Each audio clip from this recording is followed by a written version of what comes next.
effective field goal shooting of 100%. And so what that tells you is that sobrang, I think 72% yung shooting niya, no? In that game, and sobrang bigat. Oo.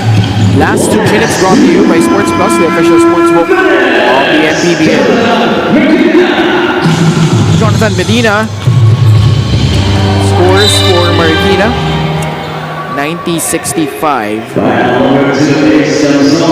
I don't know if this nickname will stick, but because of the hot shooting of Sean Argente yesterday, tinawag namin siyang El Caliente. Pwede. Sean El Caliente Argente. Oo. Why not? Pwede yun. And the rise of May Kawayan, really a lot of that has to do with how, you know, Argente has really performed. And prior to that game, he was already averaging over 10 points per game. Yeah. And he was really finding his groove already.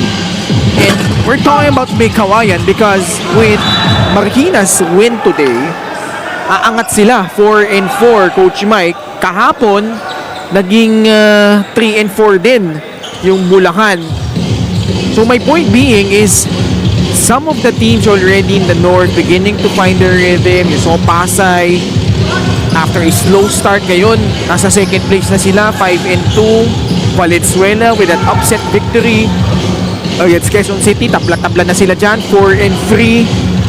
So this victory for Marikina is quite important because it sets them up to be competitive dun sa middle to lower portion ng playoff picture in the north. Oo, totoo.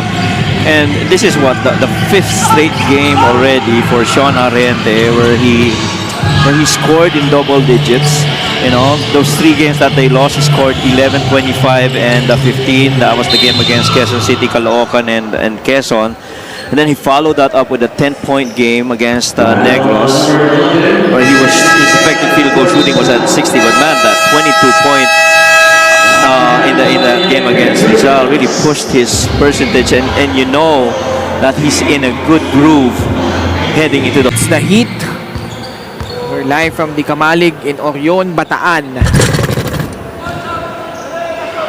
Oh yeah, we're gonna have, you know, our next game, the San Juan Knights are gonna be here, and Marikina clearly headed to this win. Never really looked back, dominated the paint to start the game, controlled the long game, running off fast breaks. It's a plus 22 in the fast break game. You know, even more deficits when it comes to bench points. Of course, definitely led by, you know, the help off the bench by Ed Dakiwa. Marlon Monte short on the first free throw. Parañaque missing their last bunch of free throws. And he hits that one. They would drop down to 0-8. Extending that losing skid to 31. Nakascore na rin si Rich Luciano para sa Marikina. Final score na lang ang iniintay natin dito. So a win over Negros and now this pending victory over Parañaque, helping them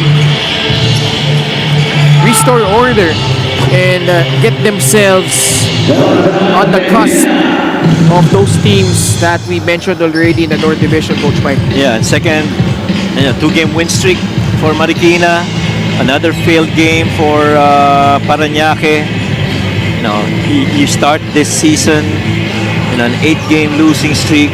Something's gotta be, you know, changing in the way that they play itong Parañaque, because it's tough that you got to the first third of your total games this season only to lose all of them. At dyan po nagtatapos yung ating unang laro. Parañaque still The game wide open in the second quarter. final score po na